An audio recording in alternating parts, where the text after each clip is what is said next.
Clarita, y pues gracias a Dios por sus vidas. Había gente invitada, pero sí no está cerca el tema de, pues bueno, el lugar, pero gracias a Dios porque sabemos que Dios bendice cuando dedicamos al Señor nuestra vida, la vida matrimonial, la vida de la familia. Dios bendice, amén. ¿Alguien más está desvelado? No para justificarlo, sino para decirle que llegando se duerme. Bueno, ¿qué estamos viendo? ¿Se acuerda, hermano? ¿Qué estamos viendo? La serie, ¿cómo se llama? Fe, convicciones y revelaciones que transforman, amén.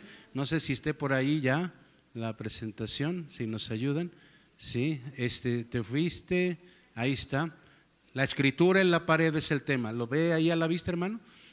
Hoy vamos a hablar del capítulo 5 de Daniel, la escritura en la pared. Y llevamos ahorita entonces ya 4 capítulos de Daniel hasta el momento. Vamos ahorita en el 5 y está conceptuado el capítulo 5 de Daniel, hermano, como uno de los capítulos más dramáticos y conocidos de este libro. Y cuando hablamos de drama, no es el drama que nos hace el hijo cuando le negamos un permiso. No es el drama cuando a veces vemos que ¿alguien ve novelas aquí, hermanos? No, pastor, ya pasaron de moda. Ahora son las series. Bueno, ¿se acuerdan de una artista llamada Victoria Rufo? ¿Sí? ¿Qué caracterizaba a esta artista? Bien chillona, ¿verdad? No sé si en la vida privada, pero le caracterizaba y era buena para sacar lágrimas. Cerraba así sus ojitos, le hacía tantito y ya lloraba y servía. Bueno, no se trata de este drama, pero era algo muy significativo. Y estamos nosotros trasladados a lo que es el final. Fíjese, hermano, el capítulo 5 de Daniel tiene una característica muy particular. Es en el previo a lo que es la caída del imperio llamado neobabilónico.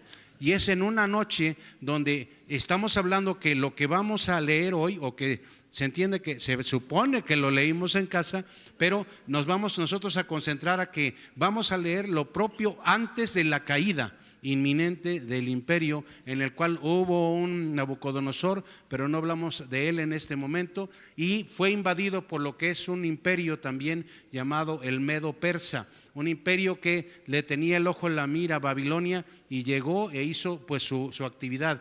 Aquí hablamos entonces de un tiempo de contrastes. ¿Cuál es la diferencia? ¿Qué es algo que se contrasta, verdad? Podemos hablar algo de contrastes entre una persona delgada, otra no delgada, entre un güero y un moreno, entre un alto y un chaparro, entre un feo y un guapo, como ustedes, son contrastes.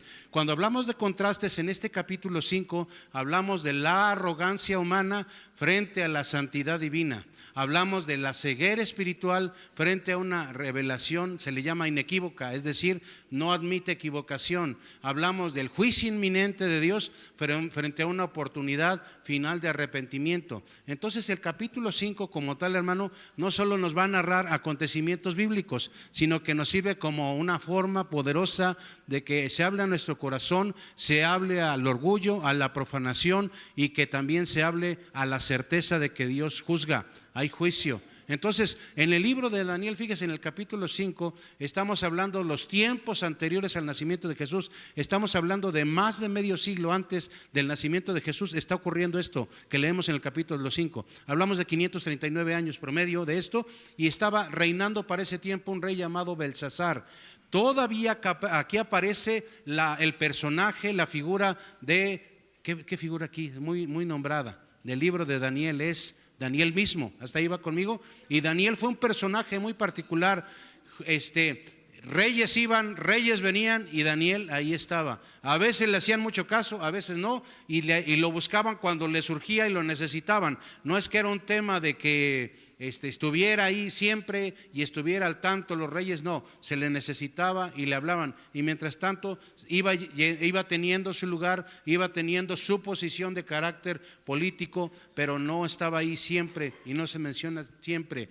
Eran momentos y tiempos. En el tiempo de Babilonia eran tiempos tensos, tiempos de peligro, y en ese tiempo también hubo un rey que no era precisamente de ahí, y era un rey se llamaba Ciro este hombre, representando al reino medo-persa, y llegó Ciro con su ejército. En el tiempo que estamos hablando del capítulo 5, Babilonia estaba asediada estaba en las vías de ser ya invadida, estaba en los alrededores. ¿Se acuerdan que vimos la vez pasada que había los muros de Babilonia, un portón grande, un lugar muy grande, había máxima seguridad? Y ese es uno, ahora sí, ¿ha oído usted el dicho que dice, la confianza qué? Mató al gato. Y Babilonia estaba confiado de sus murallas, de su protección, y no se le esperaban la manera en la que fueron conquistados. Era considerada Babilonia una ciudad, le llaman inexpugnable, es decir, no se puede conquistar, así decían. Si hablabas de Babilonia, Babilonia no se puede conquistar. ¿Por qué? Porque tenía manera de ser provisionada, tenía alimento de sobra allá adentro, tenía la llegada de agua por parte de pasaba por las murallas, pero estaba también protegida para que no pasara más que el agua. Entonces, si le llegaban a asediar, algunos han dicho que podía haber aguantado 3 años, hermanos. Fíjense, 3 años sin que nadie pudiese llegar, y porque cuando estaban todas las murallas y eso, ¿cómo podían? Había lugares altos y los soldados, los ejércitos que llegaban estaban en una posición desfavorable para poder atacar por el tema de la altura, pero los que estaban arriba sí tenían la oportunidad de hacer contraataque y desde arriba pues tenerlos dicen por ahí, a ojo de pájaro. No había manera entonces, está conceptuado en la historia que Babilonia tenía defensas, oigan esto, defensas colosales. Entonces se acuerda que Nabucodonosor, todo lo que construyó, tal pareciera que Nabucodonosor se encargó de dejar una ciudad en todo su esplendor y en toda su protección. Y la pregunta sería, ¿se acuerda alguna vez ha escuchado usted de las murallas de Jericó? ¿Se acuerda de estas?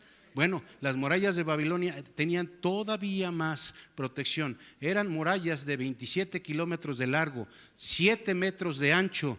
Estamos hablando, 7 kilómetros, y tenía también 28 metros de altura, torres que se elevaban otros 30 metros. También tenía un profundo foso que rodeaba la ciudad y era alimentado por nada más ni más menos que el río Éufrates. Era alimentada la ciudad, pasaba por el centro de la ciudad, fíjese, lo cual garantizaba agua, garantizaba suministros. El tiempo en que estamos hablando, en ese tiempo se dice que la ciudad tenía ese suministro, y aquí le aumento, era para resistir un asedio de 20 años.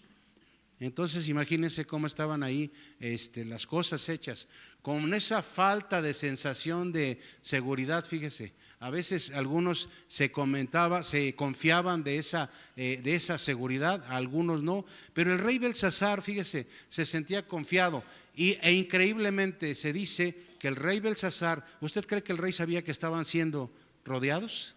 ¿Creen que sabía? Sí sabía, hermanos. Y lo que no se comprende en la historia, ¿por qué Belsasar se puso a hacer tremendo pachangón sabiendo que estaban rodeados y que aquellos estaban viendo la manera de entrar y darles crán a aquellos de la ciudad? ¿Por qué Belsasar hizo eso? Su decisión era en ignorancia, dicen algunos, pero la gran mayoría comenta fue con toda intención. Una información que le quiero comentar. Hay historiadores que dicen que ese llamado rey Belsasar no fue el último rey de Babilonia, fue al que le tocó estar cuando fue el tema del sitio a Babilonia. Pero había otro rey, estamos hablando de un rey no mencionado como tal en la Biblia, Nabónido se llama esta persona, y hubo discrepancias en los que hacen la historia y para saber quién fue el último rey. Resulta ser que Nabónido fue el padre de Belsasar, de ese rey Belsasar, pero Nabónido tenía la particularidad, él era el rey de base, era el rey principal, y Belsasar era su hijo, era su pupilo, era quien estaba ahí, ahora sí que de base en el gobierno, pero era el segundo al mando del gobierno. ¿Qué creen que hacía Nabónido mientras? No, nadie. A él le gustaba, hermanos, andar fuera, pero le gustaba salir y estar en actividades. Ahora sí que desde lejos él gobernaba, pero tenía ahí a Belsasar para hacer la chamba ruda. Y el comentario fue, hay un cilindro por ahí, ese cilindro que usted ve ahí en la pantalla, se le llama cilindro de Nabónido, y ahí viene la crónica. Esto está en un museo allá en Gran Bretaña, y ese rollo dio evidencia de que realmente Nabónido era el rey principal en lo que es en ese lugar, en esa ciudad, y su hijo es el que estaba ahí pues haciendo la labor, haciendo la chamba. Para el tiempo en que estamos hablando de esta ocupación, Nabónido no estaba, pero sí estaba Belsasar. Y entonces fíjese, para el tema de su reinado, Nabónido estaba, mientras estaban ahí los cocolazos, el problema, él estaba en un oasis allá en Arabia, un oasis llamado Tema, y vivía una especie de retiro espiritual privado muy largo, y le encargó entonces a su hijo el que fuese corregente. Se le llama, el corregente es alguien que rige de manera simultánea, pero sabe que tiene el segundo lugar, no el primero. Y bueno, el tema es que ocupó ese segundo lugar, ejercía ese poder real en Babilonia, y habían ya pasado para esto 2 décadas desde la muerte del rey Nabucodonosor. Ya habían pasado 20 años y estaban estos personajes en el gobierno.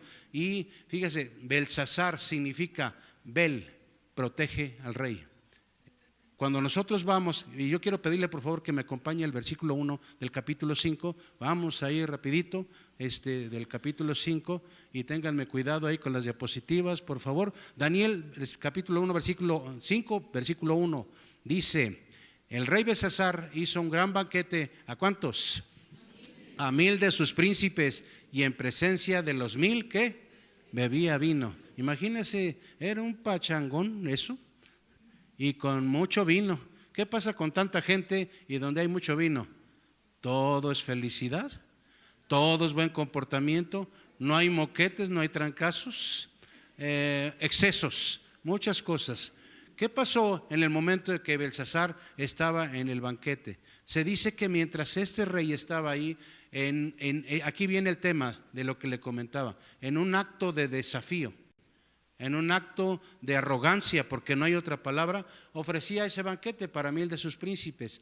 Mientras tanto, Babilonia sitiada, y él sabía lo que estaba pasando. Otras personas comentan que era una forma, la otra parte, estaba intentando levantar la moral de su gente por lo que venía.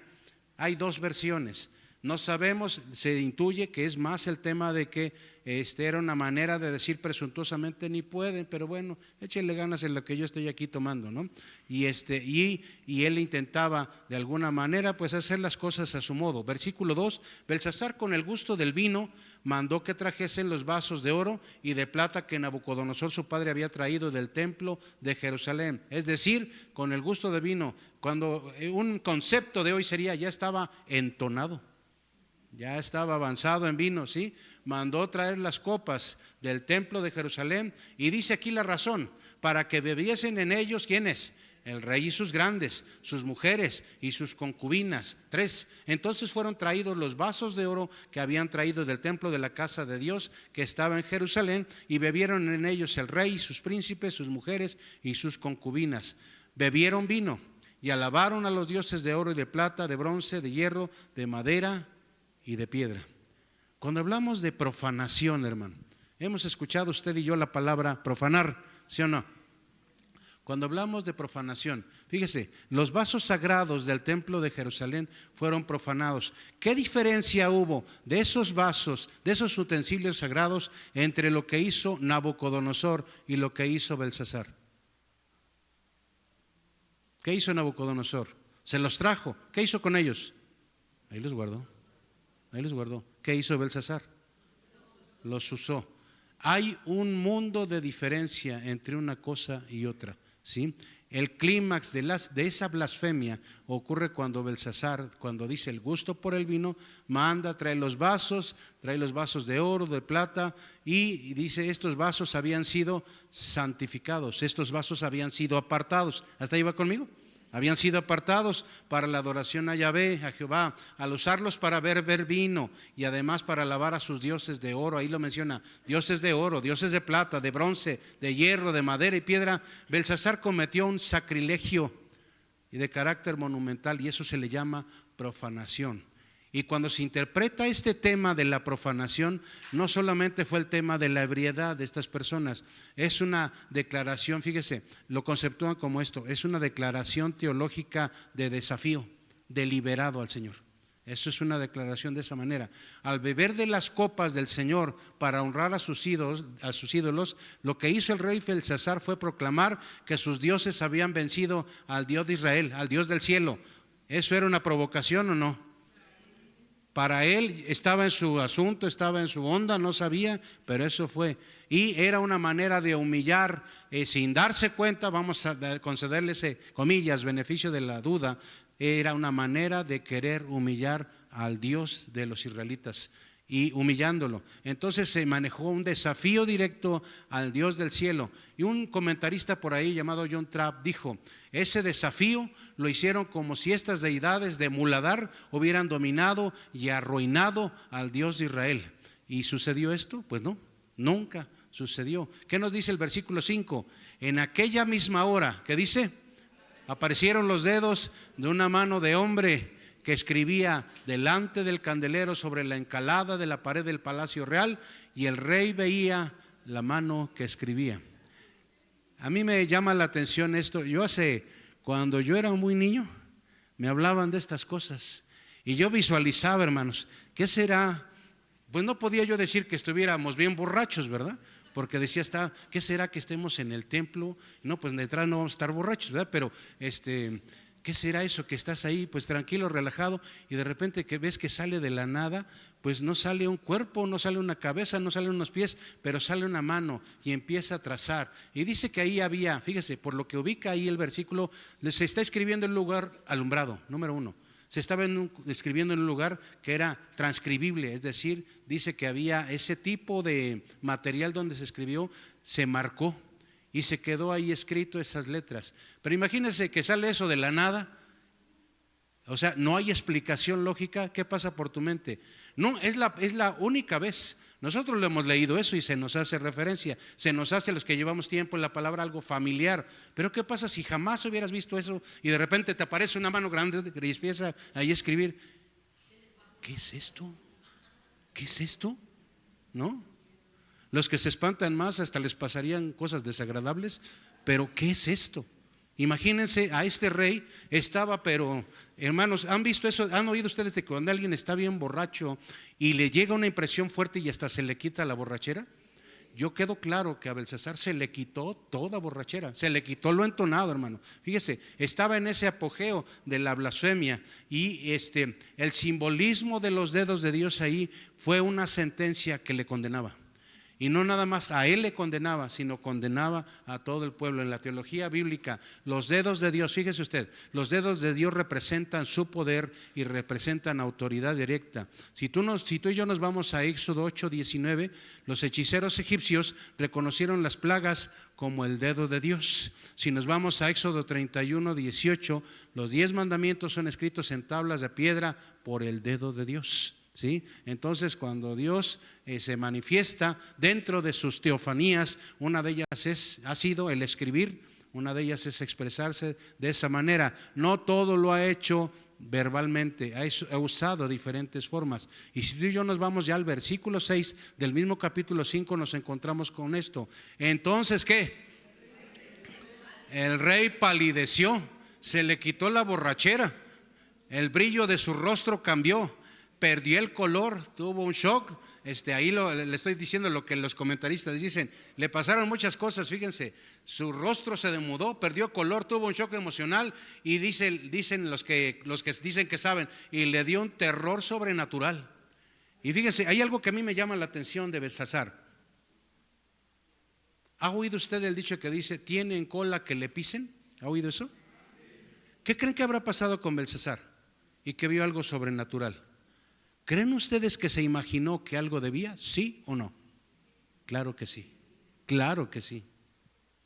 Pero no sabía de lo que se trataba. Y dice, y sus pensamientos lo turbaron. Aquí Belsasar comprendía previamente algo de lo mal que había hecho. La historia de Nabucodonosor y su castigo, el poder de Dios y la ciudad que estaba asediada. La pregunta también para nosotros es, ¿creen ustedes que Belsasar sabía la historia de Nabucodonosor? ¿Sí o no? claro que la sabía, la tenía perfectamente clara. Y supo él cómo hubo un tiempo en el cual Nabucodonosor, algunos dicen que su padre, otros dicen que su abuelo, por el tema, nosotros oímos en ese tema del hijo y el padre y pensamos que es el tema inmediato, natural, pero no. En la Biblia cuando se habla de hijo, puede ser el nieto, puede ser el hijo que sigue luego. El tema es que él sabía estas cosas y se debilitaron, dice todavía el versículo 6, sus lomos y sus rodillas daban la una contra la otra. ¿Alguien ha temblado en ese tema? ¿Le ha dado tanto miedo que le tiembla todo? A mí me pasó eso una ocasión, hermano, cuando se me atravesó alguien, lo dije hace muchos años, ¿verdad? Se me atravesó alguien y me lo llevé con un vehículo y ahí fue a dar. Iba yo por una avenida en el carril de alta y de repente dos chamacos jaloneaban, un muchacho y una muchacha, se jaloneó el muchacho, se chispó de la chica y se fue a parar, se bajó y se fue a parar ahí en el carril de alta y que llego yo y adiós. Bueno, no adiós, le di duro, ¿verdad? Espero que no adiós, ¿verdad? El tema es que le pegué y yo me paré, pues ahí prácticamente en el carril, arriesgando. ¿Estás bien? ¿Qué te pasó? No, nada, estoy bien, seguro. A ver, muévete. Así como luego veo algunos que se mueven cuando les agarra sueño. Bueno, el tema es que aparentemente estaba bien, seguro. Sí, nada más fue. Pero ya iba yo avanzando, avancé como unas 3, 4 cuadras y me empezó ahí me hubieran dado unas maracas, hubiera yo sido el esplendor, ¿verdad? Pero no podía yo contener el cuerpo, hermanos, porque fue una impresión rápida, no te dio oportunidad a nada.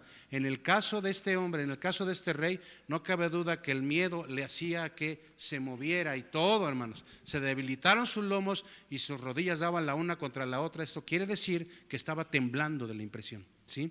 Totalmente. Su consecuencia ahogada por el vino, la arrogancia despierta de un golpe por esa impresión. Y dicen los sabios de Babilonia, fíjese, los sabios de Babilonia una vez más son completamente inútiles porque fueron convocados y no supieron qué hacer, qué decir, incapaces siquiera de leer y mucho menos interpretar el mensaje divino. A mí me llamó la atención algo.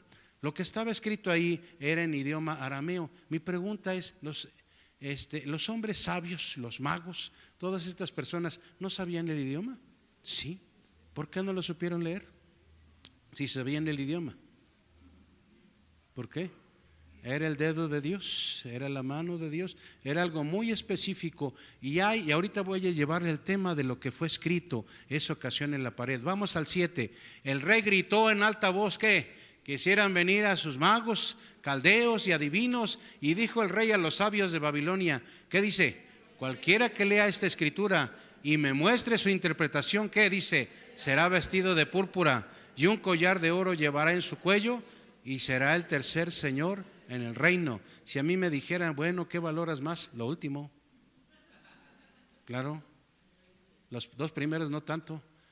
Eso lo digo ahorita estando ahí en 2026, un domingo 1 de marzo, ya mero es mi cumpleaños, cumplo 15 años por si les interesa saber, hermanos, pero aquí como lo ofrecen para quien interpretara eso que estaba ahí escrito, todas las tres cosas son importantes a la luz de lo que es el tiempo aquel, era todo muy importante y muy complementario, de un lugar de dignidad, de renombre, de posición, de voz, el tercero al mando de todo Babilonia, no era cualquier lugar. Fíjese, vemos a Belsasar ofrecer vestir de púrpura, y cuando se hablaba en ese tiempo de vestir a alguien de púrpura, era uno de los colores más caros del antiguo tiempo, del mundo antiguo, y significaba dar poder político, dar dignidad oficial, significaba dar cercanía al rey, ser cuatachos, compadres.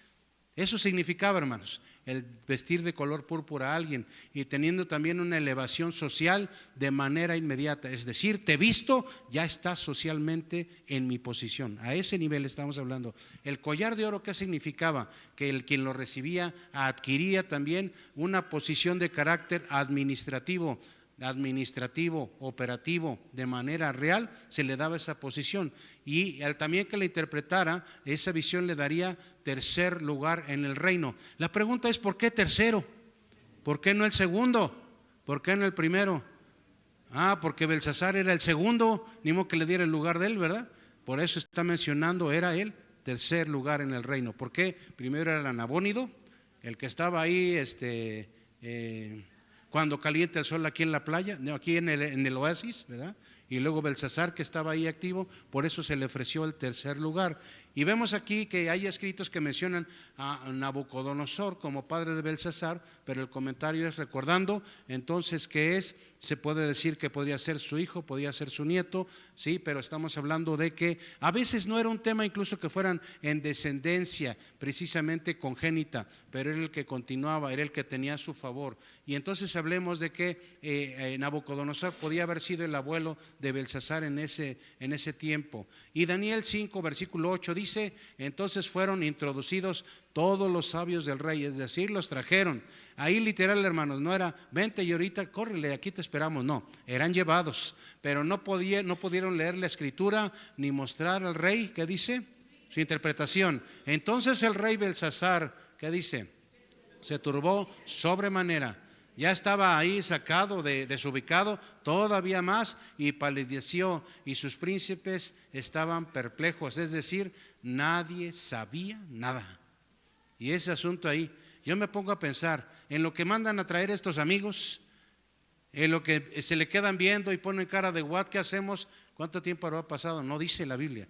Lo que sí dice es que hubo bastante tiempo para traer a estas personas, ver qué hacían, y todos demudados, todos preocupados. Los expertos no sabían nada, volvieron a fallar, y astrólogos, encantadores, adivinos, magos, nadie, es decir, la élite intelectual de Babilonia, nadie podía hacer nada.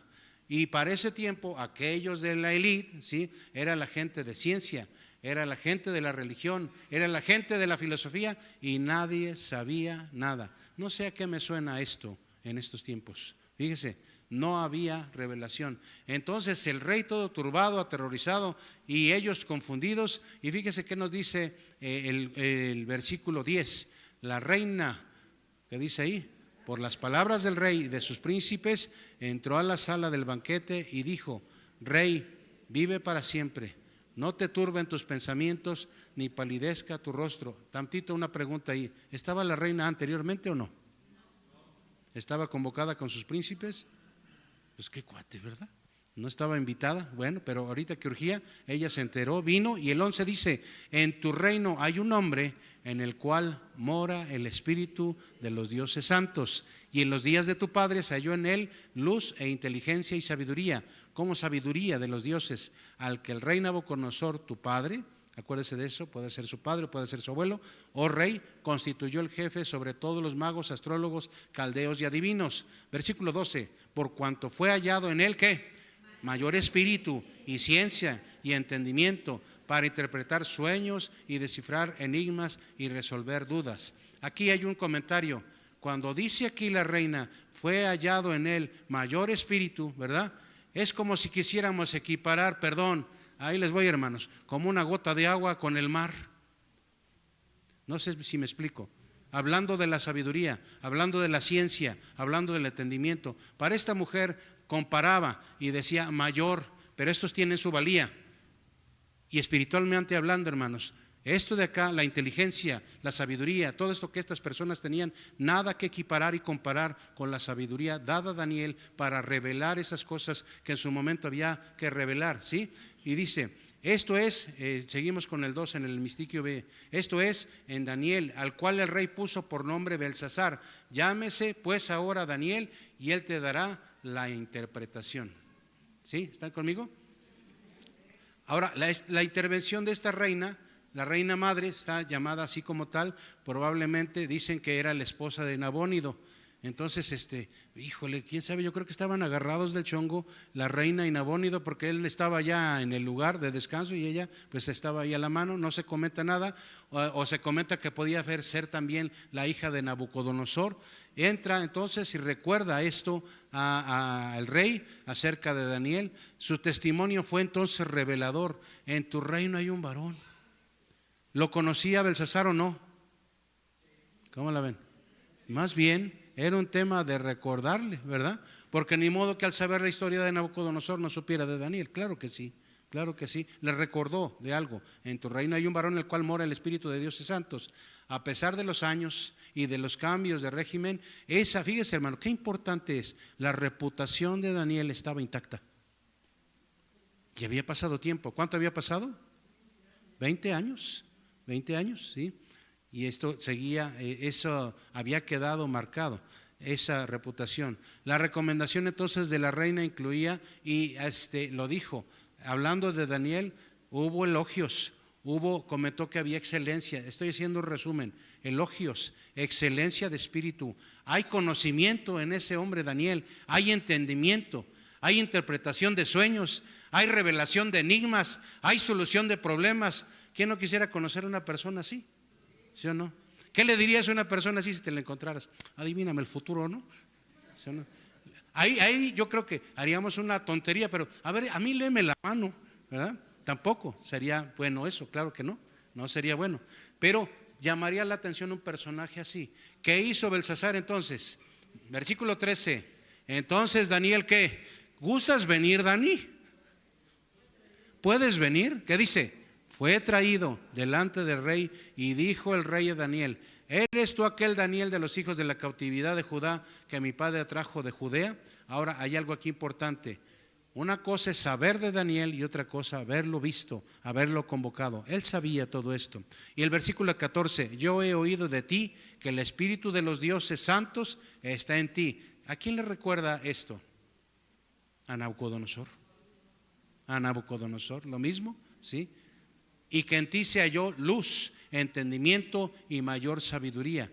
Y ahora fueron traídos delante de mí sabios y astrólogos para que leyesen esta escritura y me diesen su interpretación, pero no han podido mostrarme la interpretación del asunto. Yo pues he oído de ti que puedes dar interpretaciones y resolver dificultades.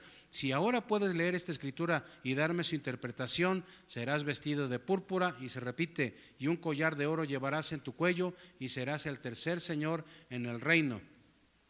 Para este tiempo se dice que Daniel, ¿se acuerda cuando hablamos de Daniel la primera vez que fue convocado? ¿Qué edad tenía promedio? ¿Se acuerda? Unos 15 años, 16 años. Para este tiempo ya tenía un promedio de 80 años, ya había pasado tiempo, ¿sí? Daniel ya era así madurito, ¿verdad?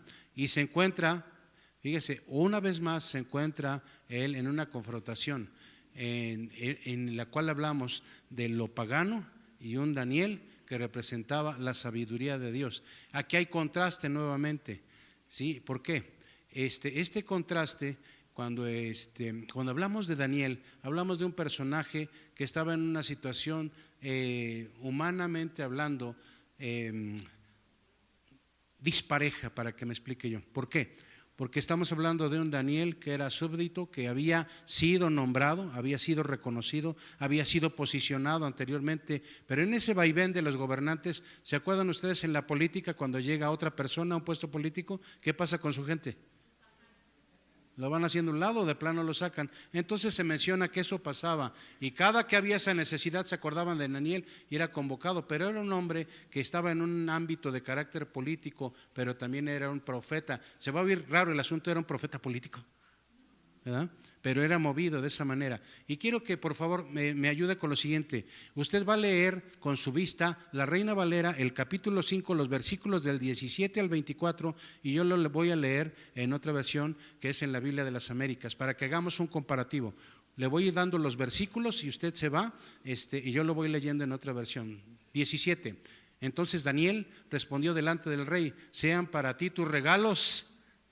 Quédate con tus regalos, ¿verdad? Y da tus recompensas a otro. Yo leeré sin embargo la inscripción al rey y le daré a conocer su interpretación. 18. Oh rey, el Dios Altísimo concedió a tu padre Nabucodonosor soberanía, grandeza, gloria y majestad. 19. Y a causa de la grandeza que él le concedió, todos los pueblos, naciones y lenguas temían y temblaban delante de él.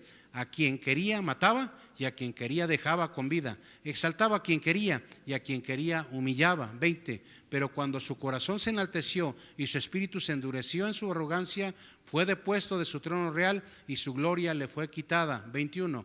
Fue echado de entre los hombres. Su corazón se hizo semejante al de las bestias y con los asnos monteses tuvo su morada. Se le dio a comer hierba como al ganado y su cuerpo se empapó con el rocío del cielo, hasta que reconoció que el Dios Altísimo domina sobre el reino de los hombres y que pone sobre él a quien le place. 22. Pero usted, su hijo Belsasar, ¿qué dice? ¿No se ha humillado? Ahí en su versión, ¿cómo está?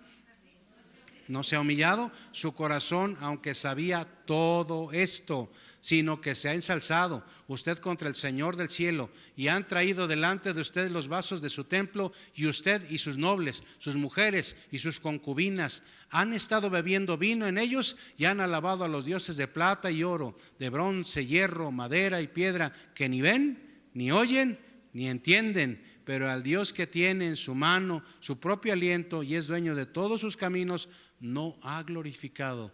Por lo cual, el 24, por lo cual Él envió de su presencia la mano que trazó esta inscripción. Mi pregunta es, ¿Daniel aquí tiene miedo al rey o no? ¿Y qué cree? ¿Ya estaba curtido Daniel? ¿Ya? Yo creo que si lo pasáramos al día de hoy, se podría decir que Daniel estaba en esta postura: lo que sea que truene, así, lo que vaya a suceder que suceda, pero vas a escuchar la verdad, ¿sí? Y la interpretación de Daniel, aquí el versículo del 17 al 21, no solo Daniel está a cargo de dar la interpretación, pero sin embargo antes esto es como una predicación de carácter poderoso para Belsasar. Repasa la historia de Nabucodonosor, repasa su grandeza, repasa su orgullo, repasa su juicio que luego se convirtió en locura, repasa todo eso, y su restauración cuando hubo humillación ante el Altísimo. La lección es clara entonces: el Altísimo domina en el reino de los hombres. ¿Hasta ahí va conmigo? Y a quien quiere Él pone, y a quien Él quiere depone. Lo que Él hace desde tiempos, desde la creación, siempre lo que Él quiere hace. Y a veces nosotros queremos hacer y queremos esperar que Dios haga lo que nosotros queremos. Siempre oremos, siempre pidamos en misericordia, y siempre después de lo que hayamos pedido, qué sabio es orar de esta manera: pero hágase, Señor, tu voluntad. Entonces, y los versículos, fíjese, los versículos del 22, en los 22 y 23, entonces Daniel le confronta directamente: y tú, su hijo Belsasar, ¿qué crees? ¿No has humillado tu corazón? ¿No? Sabiendo todo esto. Y el pecado de Belsasar es mayor porque él tenía conocimiento, supo del destino de Nabucodonosor, vio todo el asunto, y él escogió la soberbia, escogió la profanación, no glorificó a Dios. Y vamos ahora al versículo 25, hermanos. Ahí va conmigo. Y la escritura que trazó estos dedos, esta mano en la pared, ¿cómo dice?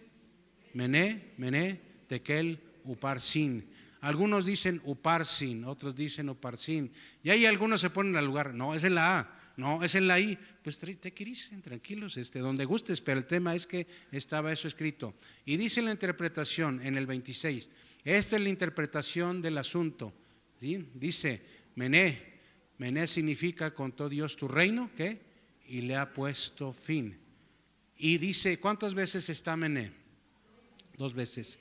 Alguien ha dicho entonces, o muchos han dicho, es una afirmación: contó Dios tu reino y le ha puesto fin. Y ahí te va: contó Dios tu reino y ha puesto fin.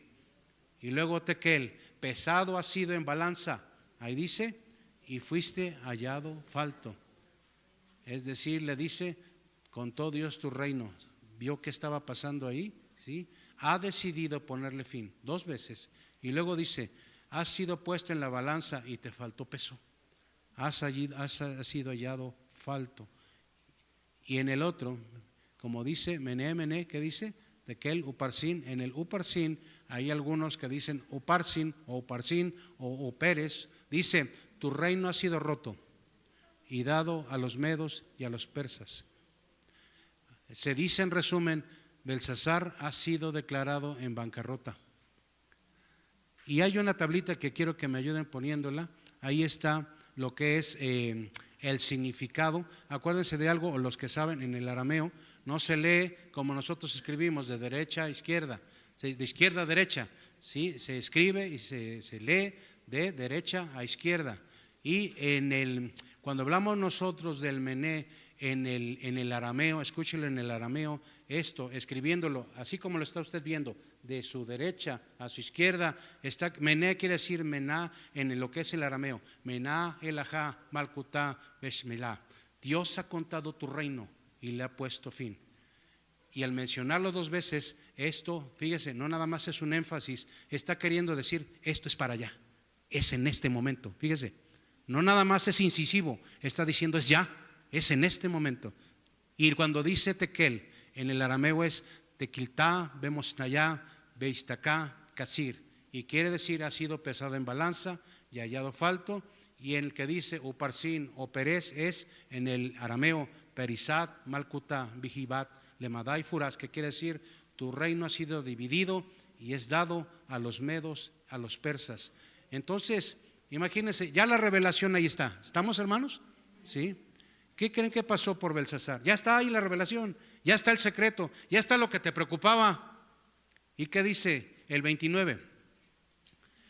Entonces mandó Belsasar vestir a Daniel de púrpura y poner en su cuello un collar de oro y proclamar que él era el tercer señor del reino.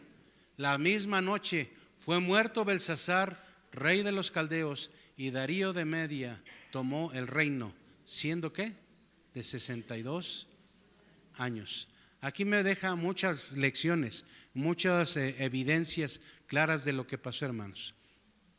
La pregunta aquí también sería, ¿sí se vistió Daniel de púrpura? No alcanzó, hermanos.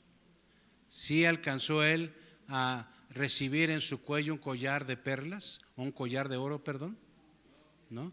Sí se alcanzó en la vía pública, en el gobierno, a la gente, se alcanzó a decir que era el señor, tercer señor en el reino, tampoco. No, ¿por qué? Porque esa misma noche, dice, fue muerto Belsasar, rey de los caldeos, y Darío ocupó ese lugar.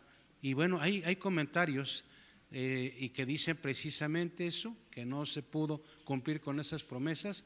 Y mientras el rey estaba en esa blasfemia, estaba en esa fiesta, estaba en la tomadera, mandó traer los utensilios de la casa del Señor que habían sido tomados por su padre, por su abuelo, según sea el caso. Los persas, mientras tanto, fíjese, hermano, los persas lo que hicieron fue, y comentan, ellos desviaron, me llamó mucho la atención, ellos desviaron todo un río. No era un Jordán. El Jordán, comparativamente con el Éufrates, no hay comparación. El río Jordán está conceptado como un río pequeño, el río Éufrates no. Y desviaron todo el río, hermano. Con todo su poderío, con todo ese ejército, los medopersas desviaron todo el río Éufrates, entraron por el lecho seco, abajo de puertas de bronce que estaban colocadas para que solo pasara el río. Y por ahí, por esa parte, tomaron la ciudad y la sitiaron. Dios es Señor de la historia, ¿sí o no?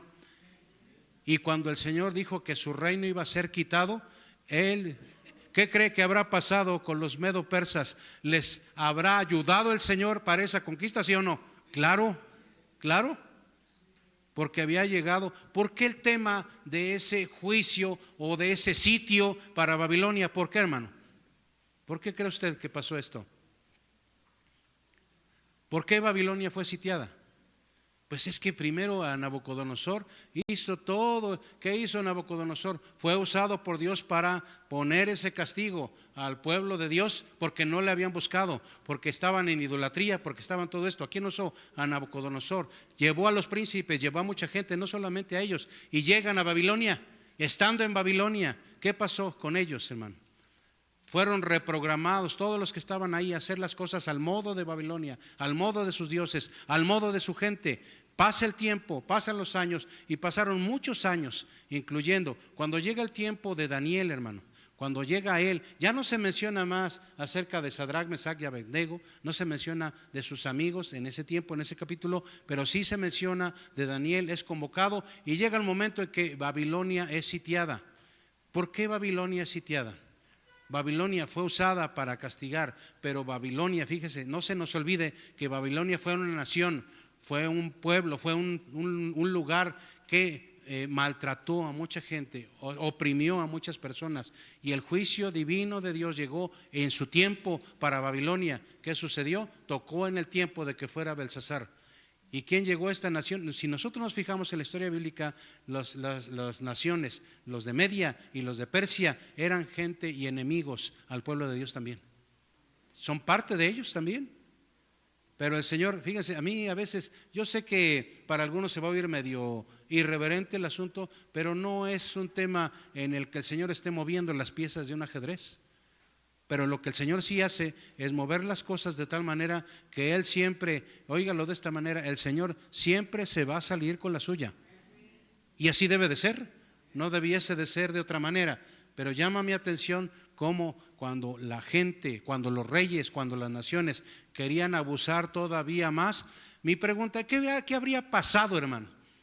Si Belsasar no agarra, y no es, fíjese, para que me explique yo, no es que por el tema de que mandó traer los utensilios consagrados de la casa del Señor y tomó en ellos, por eso fue asediada, no quiere decir eso. Pero lo que sí quiere decir, hermanos, es que fue el momento de clímax de la profanación y dar punto culminante y que cerrara el tiempo de la efervescencia del tiempo en el cual Babilonia estaba en esplendor. No dice si se degradó después de que murió Nabucodonosor o no lo dice, pero lo que sí dice es que era una nación fuerte, que había gente, había naciones enemigas, que había llegado su tiempo de venganza, había llegado su tiempo de conquista, y eso pasó con esta ciudad, y nosotros pues lo vemos en el tema de la historia.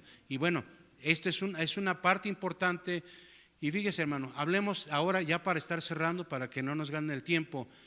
Hablamos nosotros en la Biblia del orgullo espiritual. ¿Sabe usted y yo hemos escuchado del orgullo espiritual? ¿Cómo ven? ¿Nosotros somos espiritualmente correctos? ¿Somos espiritualmente humildes? ¿Qué somos?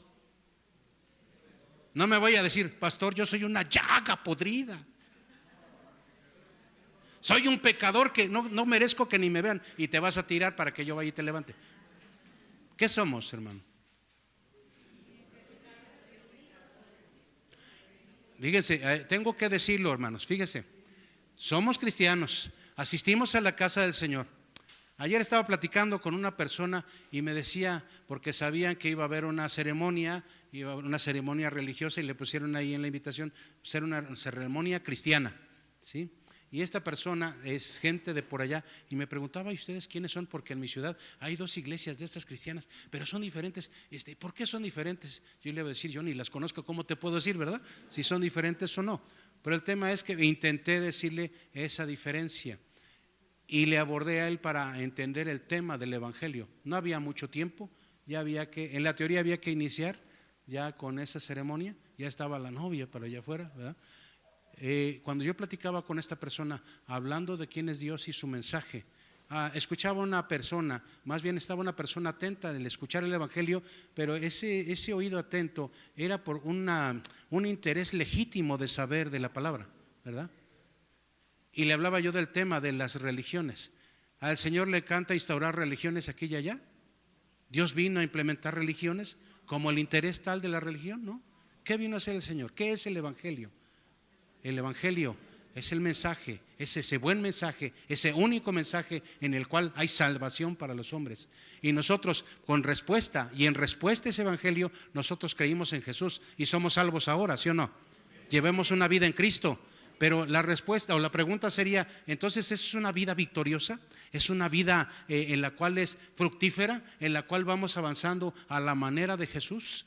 ¿Qué haría Jesús? Y siempre es una pregunta que se hace frecuentemente. ¿Qué haría Jesús en este caso? ¿Qué haría Jesús en el otro? ¿Qué haría Jesús si fuese convocado a venir y estar en el culto y estar con los hermanos y estar en un tiempo de comunión con el Padre? ¿A qué horas llegaría Jesús? ¿A qué horas llegaría Jesús?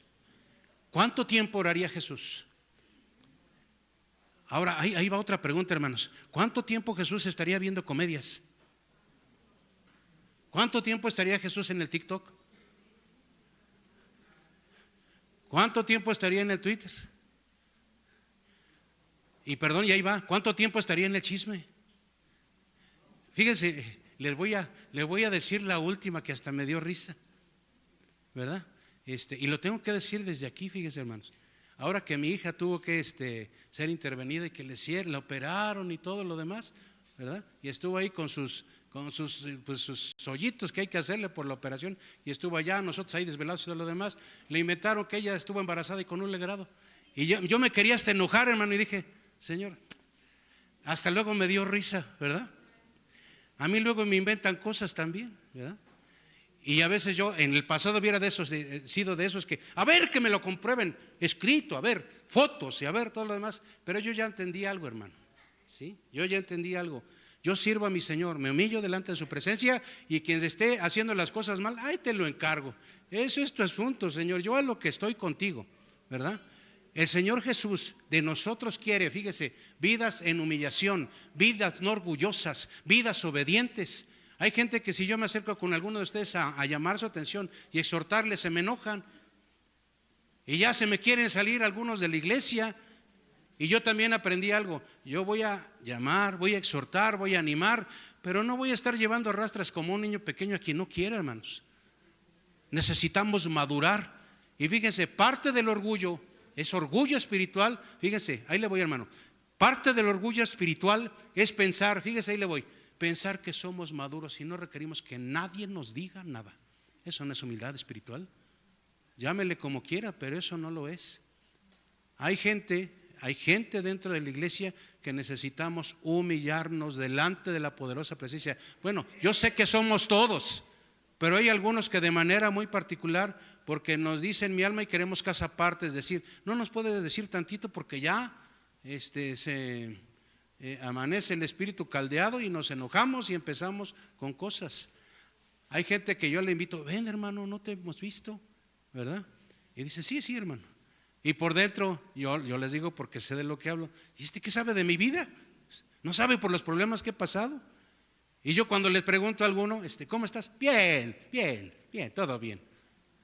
Necesitamos, hermano, con la ayuda del Señor. A veces pensamos que un Belsasar es un personaje que fastidió el asunto, un personaje orgulloso, un personaje que hizo las cosas muy mal, pero muchas veces el cristiano actúa de manera equivocada, de manera, perdón por la palabra, de manera ruin delante de su Señor. Y todos estamos delante de la presencia del Señor con esa bendición, pero también esa obligación de ser humildes delante de su presencia y avanzar. ¿Cuándo has visto un atleta que preparado, ya listo, con un banderazo de salida y que se quede ahí en el calentamiento? ¿Qué tiene que hacer? Avanzar. Pero como es una carrera, ¿qué tiene que hacer? Tiene que ir con todo, hermanos. Y el cristiano tiene que ir con todo. ¿Cuánto tiempo tienes de vida? Venía hace rato manejando, no es hermano Roberto Carlos, ¿verdad? Bueno, venía yo manejando, ¿verdad? Y con mi chica a un lado, ¿verdad? Unos momentos quería ir despierta y le digo, no, mejor duérmete, ¿verdad? Pero es bien obediente, hermanos, no, rápido, ¿verdad? Iba yo pensando así, y de repente ya ven que va uno manejando en la carretera y como que te da el sueño, ¿verdad? Y ya saben, yo agarro y hay algunos que están cachetadas, pero yo como me quiero tanto, yo no me pego, ¿verdad? Entonces voy ahí manejando, me estiro tantito, los que hemos manejado mucho tiempo, pues te despiertas moviendo la cabeza aquí, tomando agua, alguna cosa, y bueno, sigues adelante. Pero yo pensaba en el camino, Señor, nos vamos a ver al rato en la iglesia, voy a ver a mis hijas, voy a ver a mis hermanos, etcétera. Pero el pensamiento ahí está, Señor, pero si tú nos llamaras hoy, ya no los veo, ¿sí? Yo sé que el Señor me tiene ya reservado, a mi esposa también, ¿verdad? Yo sé que no, me chillarían mucho, creo que sí me chillarían mucho, ¿verdad? Pero el tema es hermano, qué importante es que estemos siempre listos. Y cuando me refiero a listos, no es que si no estuviéramos así al 100, el Señor en su misericordia no nos salva, no me refiero a eso. Pero qué importante es que siempre estemos a la orden del Señor, al pie del cañón, listos. No hubiera sido fácil decirle, copas Eliab, copastor, tengo que aclarar porque todo lo que diga puede ser usado en mi contra, copastor Eliab, encárgate porque se nos va a hacer tarde y pues vamos a llegar ya tarde. Hijas, organícese y ahí nos vemos en la noche. Eso sería sencillo. Pero a mí el Señor me mandó a estar en su casa, me mandó a servir a los fieles, me mandó a servir a los santos, me mandó a ser riguroso en el tema de estar y servir. Porque para eso estamos. Hay una sola vida. Y esa vida se tiene que vivir, se oyó como eslogan de canción, no, se tiene que vivir al 100, con alegría. Y se lo voy a tener que decir aquí. Algunos yo lo veo que están así, mire. Buscan y de repente cuando menos siento bajan y empiezan a pelearse entre la familia, con tal o cual. Y yo digo, ¿qué es eso? Empieza a haber problemas y todos nos ponchamos. Se nos olvida que tenemos el Dios Todopoderoso, en el cual yo me puedo acercar. Señor, tengo esta necesidad y no puedo, ayúdame. Vuelvo a caer, estoy bien ponchado, bien desanimado, levántame. ¿Qué creen que va a hacer el Señor? Señor, tengo el acreedor. Pues ni te hubieras metido en deudas. Sácame de este apuro. Ayúdame a ser administrado, Señor. Ayúdame con esto que se está atorando. ¿Qué creen que va a hacer el Señor con nosotros? Él le ve la manera, es el Dios de los imposibles. Yo no sé qué imposible tú tengas, no lo sé, pero el tema es que la lección para mí es que hay que quitar ese orgullo del corazón y ser humillados delante de la presencia del Señor, porque el que se humilla, ¿qué? Dios le exalta, le levanta. ¿Qué hubiera pasado si Belsasar, así como un Josías, un chamaco que lo ungieron, y yo creo que era más grande el edredón, donde tenían el aceite que él mismo, porque era un pequeñito? Pero ¿qué hizo Josías? Llevó a la nación, llevó al pueblo a adorar a Dios. ¿Qué hubiera pasado si Belsasar hubiera entendido estas cosas, hubiera entendido de su padre y hubiera buscado al Señor con todo su corazón? ¿Qué creen que hubiera pasado con Babilonia? Babilonia hubiera continuado. Pero como el pescado se empieza a pudrir por la cabeza, ¿qué pasó? Él procuró seguir todo lo que era la tradición, todo lo que había sido enseñado, y el resultado, la voluntad de Dios, fue esto que usted y yo sabemos. Amén. Bueno, yo voy a acabar porque dicen que los pastores hablan mucho y no es cierto, ¿verdad? Cierro con esto. A mayor conocimiento que usted y yo tengamos de Dios, tenemos mayor responsabilidad. Eso está claro. Y algo también claro: todos somos hallados faltos en nuestros propios méritos. Y si somos hallados faltos en nuestros propios méritos, que todo lo que pensemos, que todo lo que digamos, que todo lo que hablemos sea en los méritos, sea en el nombre de nuestro Señor Jesucristo, para que nos vaya bien. Amén. Póngase de pie, hermano, si es tan amable. Vamos a orar. No nos distraigamos con nuestros nenes. Vamos a orar y dar gracias, y que aprendamos de esto de la historia bíblica, y que aprendamos acerca del libro de Daniel. Hoy fue la escritura en la pared, y que podamos seguir aprendiendo de estas convicciones, de esta fe, de estas revelaciones que transforman vidas. Oremos. Amén. Amantísimo Señor, te damos gracias con todo el corazón. Gracias, Señor, por tu palabra. Gracias, Señor, porque el recordarla, Señor, muchas veces será vivir nuevamente, Señor, ese sentido espiritual, ese mensaje espiritual que cambia vidas, transforma corazones, que incrementa la fe, que nos ayuda a estar más convencidos que lo que hacemos de acuerdo a tu palabra es lo correcto, que nos ayuda, Señor, a que tengamos esa revelación correcta de tu palabra, y que en resumen estas tres cosas, Señor, hagan transformación en nuestra vida. En el nombre de Jesús te doy gracias por cada uno de mis hermanos. Te rogamos nos ayudes a buscarte en espíritu y en verdad, Señor, no volteando a diestra, siniestra, intentando agradar al ojo, agradar a los hombres, sino intentando cada día agradarte a ti, que eres el único que mereces toda la adoración, todo el beneplácito, toda la gloria y honra. Gracias por cada uno de mis hermanos, gracias por este tiempo, te adoramos con todo el corazón, en el nombre de Jesús, y todos decimos amén. Démosle una ofrenda de